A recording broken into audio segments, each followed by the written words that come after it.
তুমিও এখন আছো, তোমাকেও থাকতে দেওয়া হবে না। এবং অনেক ব্যক্তিকে দায়িত্ব দিয়েছি রে বান্দা, যার হাত থেকে বাঁচার শক্তি কারো নাই, ঠিক না বেঠি? তিনি কে?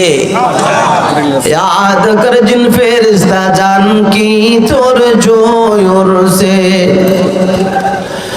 याद कर जिन फेरिस्ता जान की तोर जोर से, कौन होगा यार तेरा तुम बसाने के लिए, कौन होगा यार तेरा तुम बसाने के लिए।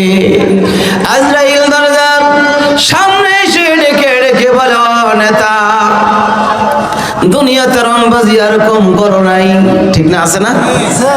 ইসলামের বিরুদ্ধে আর কম বলস নাই। টুপিওয়ালা আর দাড়িওয়ালা দেখলে পরে গায়ের মধ্যে চুলকানি উঠে যাইত। রংবাজি কম করো নাই।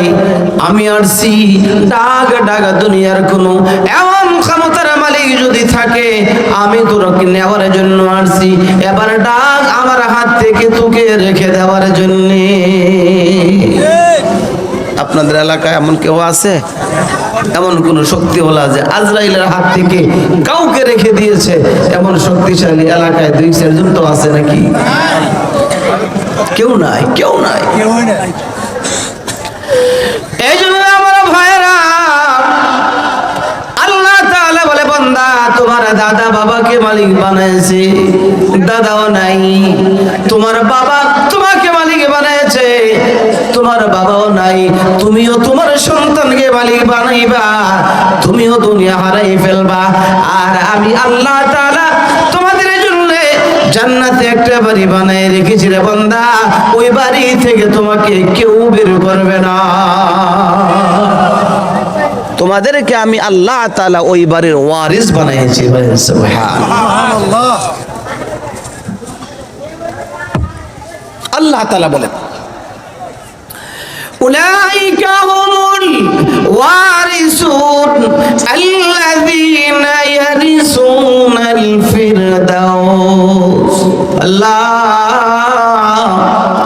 আমাকে যে যে বাড়ির ওয়ারিস বানিয়েছেন, বাড়ির নামটা কি? আল্লাহ তাআলা বলেন, ওই বাড়ির নাম হলো জান্নাতুল ফিরদাউস। আল্লাহ কতদিন থাকবো ওই বাড়িতে? দাদা নাই, বাবা নাই, আমিও থাকি, আমি থাকবো না। আবার নেই ওই বাড়ি থেকে আমাকে বিদায় করে দেওয়া হয়। আল্লাহ তাআলা বলেন, হুম ফিহা খালিদুন। এ বান্দা না, ওই বাড়ি থেকে তোমাদেরকে কেউ বের করবে না। আমি যতদিন আছি তোমরাও ওই বাড়িতে ততদিন। আল্লাহ কতদিন? 40 পর্যন্ত। আল্লাহ কতদিন থাকবেন? মেয়াদ আছে? ছিলেন, আছেন, থাকবেন। এই জন্য আমার ভাইরা, আল্লাহ তাআলা কেন কোরআন নাজিল করেছেন? হুদাল লিন্নাস। ওই যে জান্নাতের বাড়ি, ওই বাড়িতে কেমন করে যাইবা? বাড়ির রাস্তা যদি হারায় ফেলো রে বান্দা, তাহলে কিন্তু বাড়িতে ঢুকতে দেওয়া হবে না, ঠিক না বেটি? কাগজপত্র যদি হারায় ফেলো, আদালতে যাওয়ার সময় সব কাগজপত্র নিয়ে যেতে হয়। আমি আমার এই জমিন দাবি করি, এই আমার কাগজপত্র সব কিছু আমার ঠিক আছে। আল্লাহ তাআলা বলে, বান্দা আমি আল্লাহ তাআলা কোরআনকে দিয়েছি, তাকায় দেখো না, এটার মধ্যে সব লেখা আছে। তোমার বাড়ির দাগ নাম্বার পর্যন্ত এখানে দেওয়া আছে। নিয়ে আসবা, তোমাকে ময়দানে হাসর থেকে ইস্তেকবাল করে তোমার জান্নাতের বাড়ি তোমাকে বুঝিয়ে দেওয়া হবে। শুধু স্বাভাবিকভাবে বুঝিয়ে দেওয়া হবে না, তোমার ঈমান ঠিক, আমল ঠিক। কিয়ামতের ময়দানে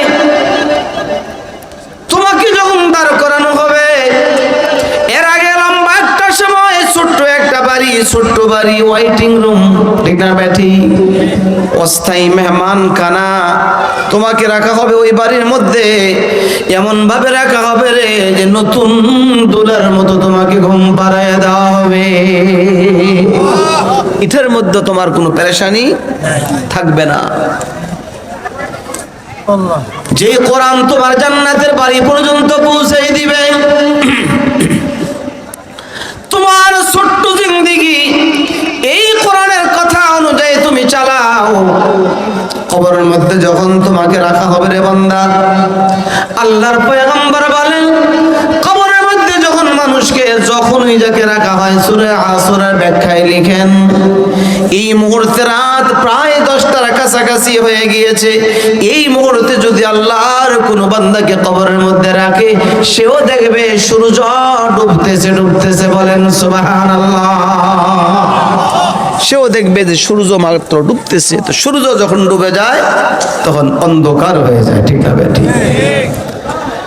সন্তানের নাম ধরে ধরে ডাকতে থাকে মানুষ, ভাই ব্রাদার কি নাম ধরে ধরে ডাকে, কোথায় রেখে যা। এই ছোট্ট বাড়ির মধ্যে কেমন করে আমি থাকবো, যেদিকে তাকাই সেদিকে শুধু মাটি আর মাটি দেখি, এমন ভাবে কান্না আরম্ভ করে দেয়। নবীজি আলাইহিস সালাতু ওয়াস সালাম বলেন, ওই কান্নারত অবস্থায় তোমার কবরের মধ্যে তোমার কোরআন ঢুকে যাবে। ইযা ফুজিআল মাইয়িতু ফি কবরিহি জাআল কুরআনু ইনদা রাসিহি, তোমার মাথার কাছে তোমার এই গ্রন্থ, যিনি তোমার কবরের মধ্যে তোমার সফর সঙ্গী হবে। সুবহানাল্লাহ। এই জন্য আল্লাহ তাআলা কোরআন নাজিল করেছেন, তোমার জান্নাতের বাড়ি কোন দিক দিয়ে যেতে হবে দেখায় দেওয়া হবে। কোন রাস্তায় চললে পরে, কি খাইলে পরে, কোন দিকে গেলে পরে তুমি তোমার বাড়িতে বসতে পারবে, এর মধ্যে সবকিছু লেখা আছে। আমি যখন কান্না করতে থাকবো, ওই মুহূর্তে কবরের মধ্যে আমার ওই কোরআন যুবকের আকৃতি ধারণ করে চলে যাবে, বলেন সুবহানাল্লাহ। আমি তখন কোরআনকে লক্ষ্য করে বলবো, তুমি কে? তুমি কি আমার ছেলে নাকি না? আমি তোমার ছেলে নই, তাইলে কি আমার ভাই না? আমি তোমার ভাই নয়, তোমার একদম বন্ধু। তুমি কি আমার বন্ধু? কয় না। তাইলে কে? কোথায় রে তোমার বাড়ি আর ঘর? তোমার কি নাম, পরিচয় দাও। আমি তোমার দুনিয়ার কোনো আত্মীয় স্বজন নই, তাইলে তোমার বাড়ি কোথায়? তখন আল্লাহ তাআলা কোরআন বলবে, আমার বাড়ি দুনিয়ায় নয়, আমার বাড়ি হচ্ছে লৌহে মাহফুজ। সুবহানাল্লাহ বলেন। একবার বলবেন, বেহেশতে আপনার জন্য একটা ফলের গাছ লাগাইয়া দেওয়া হবে। বলা শেষ, গাছ লাগানো হয়ে গেছে। আমি আল্লাহর কসম করে বলি, বলা শেষ, আপনার গাছ লাগানো শেষ। নবীজি বলেন, সুবহানাল্লাহি বিহামদিহি বুরিজাত লাহু নাখলাতুন ফিল জান্নাহ। আমার উম্মত যদি একবার সুবহানাল্লাহ বলে, বেহেশতে একদল ফেরেশতা আছে, তার নামের উপরে বরাদ্দ দিয়ে তার জন্য জান্নাতের জমিনে একটা ফলের গাছ লাগাই দেয়। সাহাবায়ে কেরাম বলে, পয়গম্বর, সেই ফলের গাছটা কেমন বড়? আমার বাবাকে দেখেছি কলব দেওয়া আম গাছ আনছে, অনেক বড়, ছোট ছোট গাছ, ঠিক না বেঠি? ও পয়গম্বর, গাছটা কেমন বড় হবে গো? নবীজি বলেন, ইন্না ফিল জান্নাতি লাশাজারাতান ইয়াসিরুর রাকিবু ফি জিল্লিহা মিআতা আমিন লা ইয়াকতাউহা। জান্নাতের একটা ঘোড়া যদি এই গাছের নিচে দিয়ে দৌড়াইতে থাকে, একদিন আর 2 দিন নয়, 1 মাস 2 মাস নয়, 1 বছর 2 বছর নয়, ধারাবাহিক ভাবে যদি অবিরাম বিরতিহীন যদি চলতে থাকে, 100 বছর যদি চলে যায়, ওই গাছের শুরু থেকে শেষ মাথা পর্যন্ত যাওয়া সম্ভব না। যতবার বলছেন অতটা গাছ এমন বড় তৈরি হয়ে গেছে। বলতে থাকেন। আসতেছে রমজান মাস, একবার বলবেন কমপক্ষে 70টা গাছ আল্লাহ লাগাই দিবেন।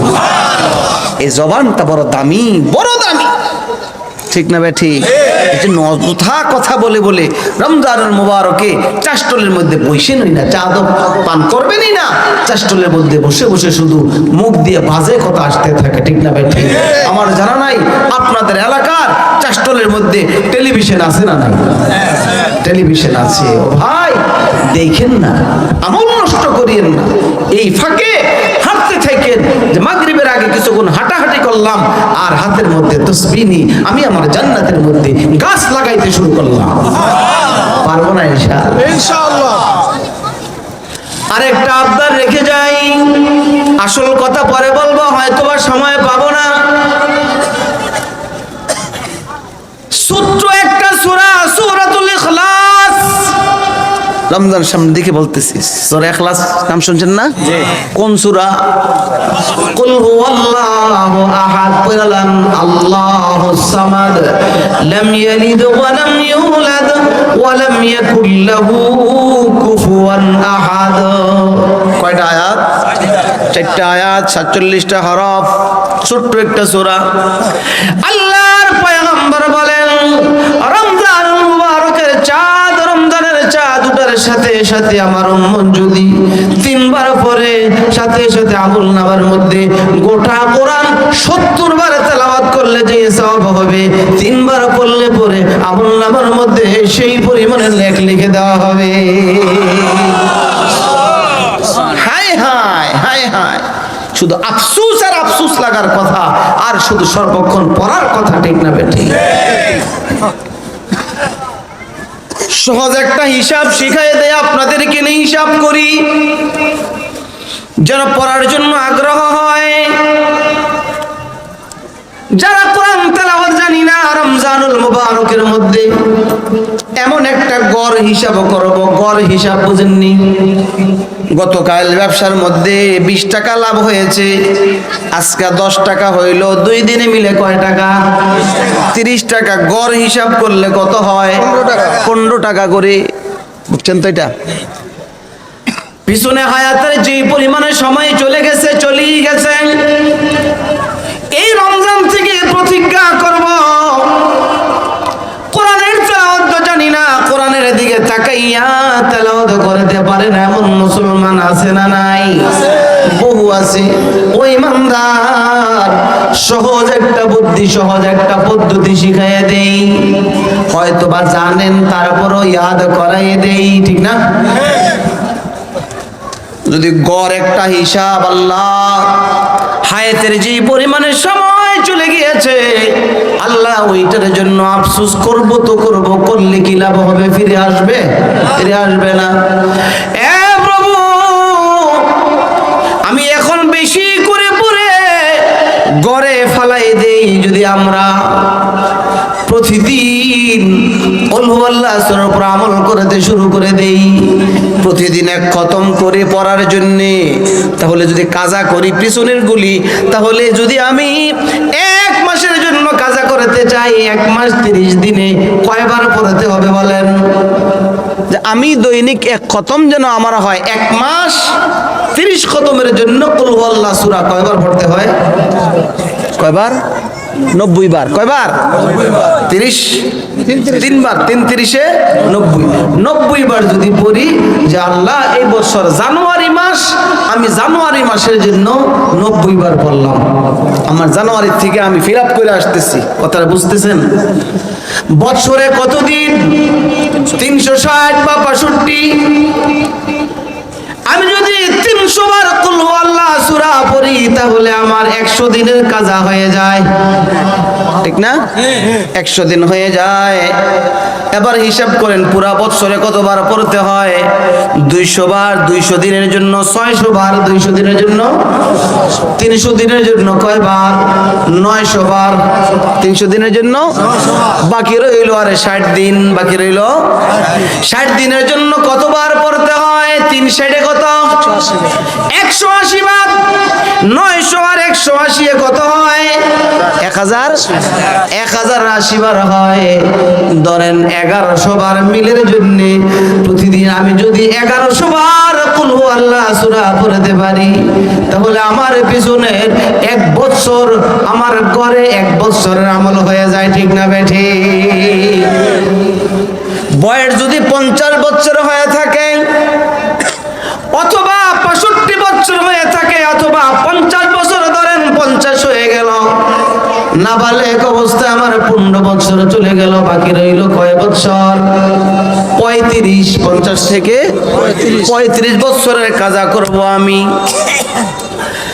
তাহলে যদি 1 বছরের 1100 বার হয়, 1 বছরের 1100 বার হয়, বাদ দিলাম 100 করে, ধরেন 1000, তাহলে 35,000 বার যদি তেলাওয়াত করি, 35,000 বার যদি তেলাওয়াত করি, আর বাকি রইল 100 করে, 100 করে আরো পড়লে আরো 3,500, আরো 3,500, 3,500 আর 35 কত? 38,500 বার যদি কুল হু আল্লাহ সূরা তেলাওয়াত করতে পারি, আল্লাহর আদালতে বলবো, আল্লাহ যদিও কোরআনুল কারীম তাকায় তাকায় পড়তে পারি নাই, প্রতিদিন নিয়মিত 3 বার পড়তে পারি নাই, কিন্তু আমি কাজা করে নিয়েছি রে মালিক, আর 30,500 বার এক রমজানে পড়েছি। আমার জিন্দেগীর 35 বছর গড়ে প্রতিদিন 1 খতম করে কোরআনের তেলাওয়াত পেয়ে গিয়েছি। একটু পড়া দেখেন, একটু পড়া দেখেন, 1100 বার করে পড়তে অনেক কষ্ট হবে না ইনশাআল্লাহ। 5 ওয়াক্ত নামাজের পরে যদি আমি 200 বার করেও পড়ি, তাহলে আমার তো 1000 হয়ে যায়। কঠিন কিছু না, ঠিক না বেঠি? চেষ্টা করলে পারবো। আল্লাহ বলেন চেষ্টা করো তুমি, চেষ্টার মধ্যে সফলতা দান করা আমি আল্লাহ তাআলার দায়িত্ব। সুবহানাল্লাহ। মান তরিকে সাইমি আরম্ভ যা, মান তরিকে সাইমি আরম্ভ যা, ওয়া আল্লাইসা লিল ইনসানি ইল্লা মা সাআ। আল্লাহ বলে বান্দা চেষ্টা তুমি করো, চেষ্টা করো, তোমার দায়িত্ব। পড়া না পড়ার স্বাধীনতা আমি আল্লাহ তাআলা দিয়েছি, মাহফিলের আসার যেমন স্বাধীনতা দিয়েছি, চাষটলের মধ্যে বসে বসে টেলিভিশন দেখার স্বাধীনতা আমি আল্লাহ তাআলা দিয়েছি। ঠিক না বেঠি? 2টা রাস্তাই আল্লাহ দিয়েছেন, তুমি গ্রহণ করো, যেটা ভালো লাগে এটা গ্রহণ করো। আল্লাহ তাআলা বলেন ইন্না হাদাইনাহু সাবিলা ইম্মা শাকিরা ওয়া ইম্মা কাফুরা। বান্দা গ্রহণ করার স্বাধীনতা দিয়েছি, তবে তুমি পড়ার চেষ্টা করো, আমি আল্লাহ তাআলা নিজ জিম্মায় তোমাকে সাহায্য করব। চেষ্টা করলে পারবো না ইনশাআল্লাহ? আমি টেস্ট করে দেখছি পড়া যায়। কঠিন কিছু না, কঠিন কিছু না। আল্লাহর কাছে বলতে পারবো যে আল্লাহ গড়ে হিসাব করে আসছিলাম, মালিক আমাকে কি তুমি জাহান্নামে দিবা? আমি তো তোমার এই কুল হু আল্লাহ সূরা তেলাওয়াত করেছিলাম। সুবহানাল্লাহ। মদিনায় যারা গিয়েছেন, মসজিদে কোবা, মদিনার প্রথম মসজিদ, মসজিদে কোবা, এলাকার কিছু লোকজন এসে নবীজিকে বলেন, ইয়া রাসূলুল্লাহ, আমাদের মসজিদে ইমাম সাহেব নাই, এটা ইমাম সাহেব দেন। আপনারা এমন বলেন না পাশের মসজিদের হুজুরে, মাদ্রাসার হুজুরে, যে হুজুর আমাকে ইমাম সাহেব হুজুর তো চলে গেছে, একজন ইমাম ভালো চাই, একজন কি দেন? বুঝতেছেন নি কথা? বুঝতেছেন? একজন ইমাম সাহেব দেন।